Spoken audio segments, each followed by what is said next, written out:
The buys are finally over, and in round 16, I scored a 1755, which isn't great.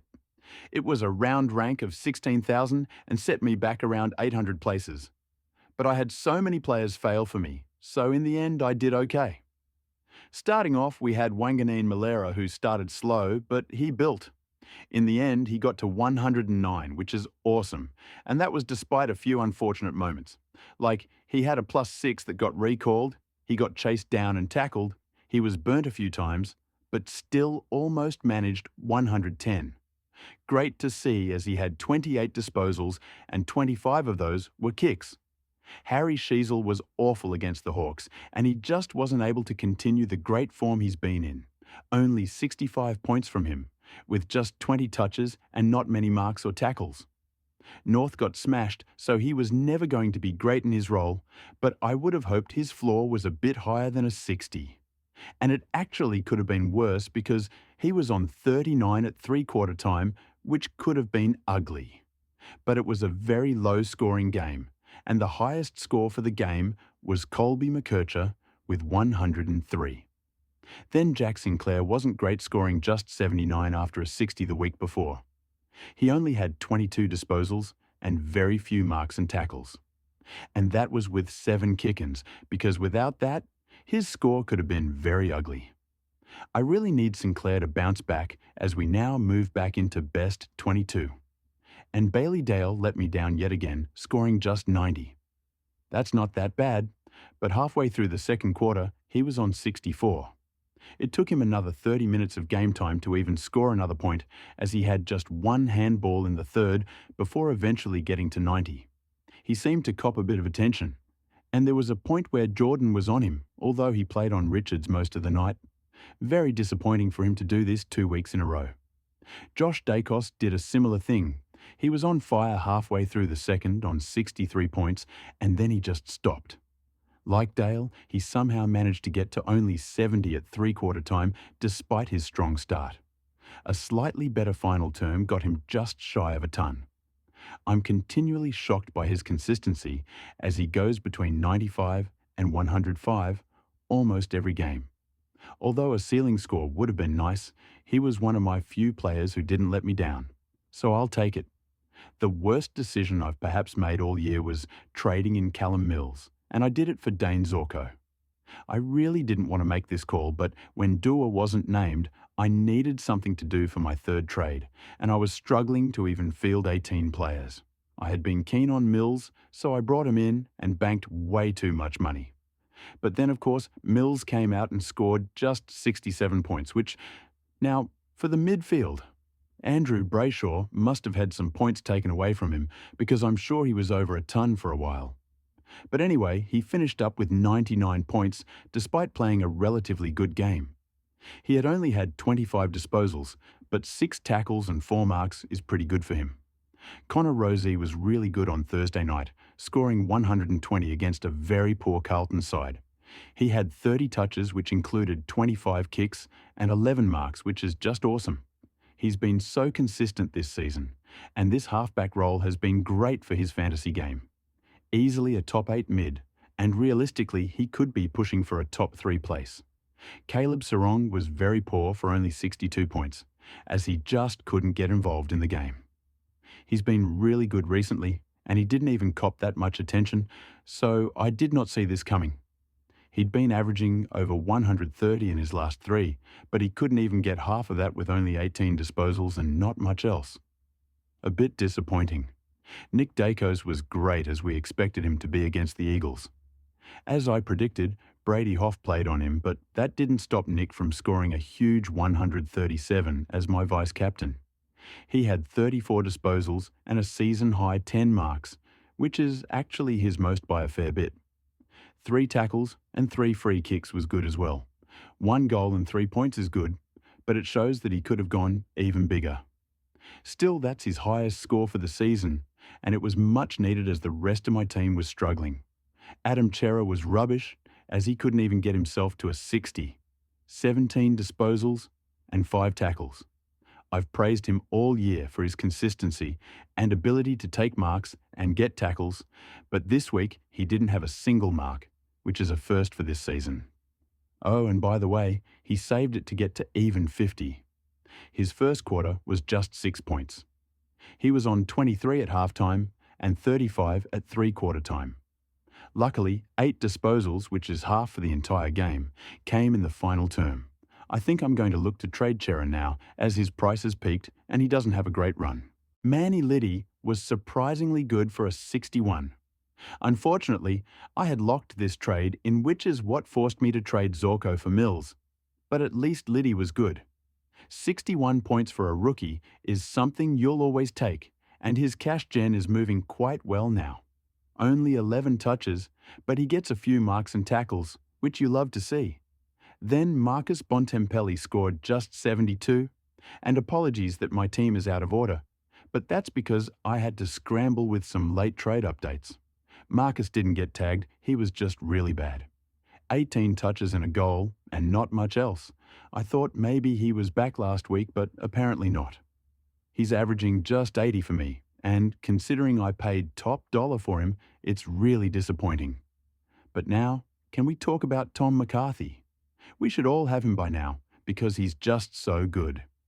95 points for him on debut, as he racked up 29 touches again in just his second game of AFL football. He's averaging almost 130 disposals. The Eagles love the ball in his hands, and for a good reason, because he's an absolute gun. I reckon we can definitely field him moving forward, which is good for me, because I wasn't going to have my rookies off field in time. Anyway, he might just be the best player at the Eagles, and who knows how he's managed to not get picked up before this point. For the Rucks, it began with Zeri, who's been in some really bad form later, and what I should have done for my third trade was get him to Grundy, but oh well. Anyway, he started well, and my hopes got up a bit, but Meek did very well, and kept Tristan to just 93 points, which is also what he's averaging in his last 5. He had 18 touches and enough hitouts, but this season he's just not getting the tackles that he had last year, which has really impacted his game.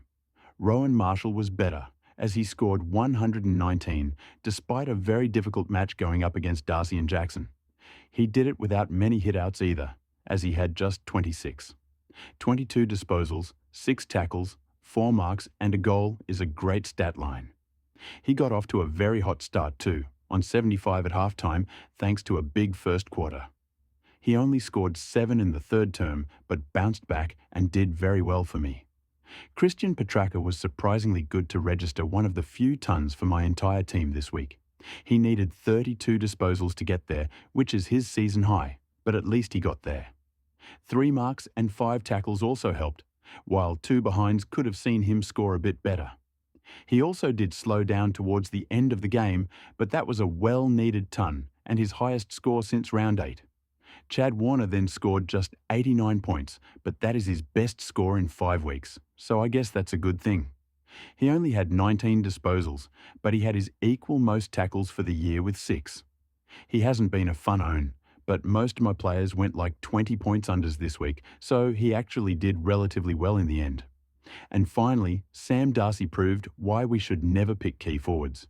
He started so well, with 2 goals straight away and a third early in the second quarter. At this point it looked like he would go huge, but from then on, he did absolutely nothing. 10 points in the final quarter is just awful even for a guy with his role. He's talked about as one of the best players in the game, and I personally think this might not be far off from the truth, but 2 disposals in a half a footy is simply unacceptable. So that was the week. A bit of a disappointing way to end the buys. So many premiums failed me, like Chera, Bont, Mills, Darcy, and I could go on.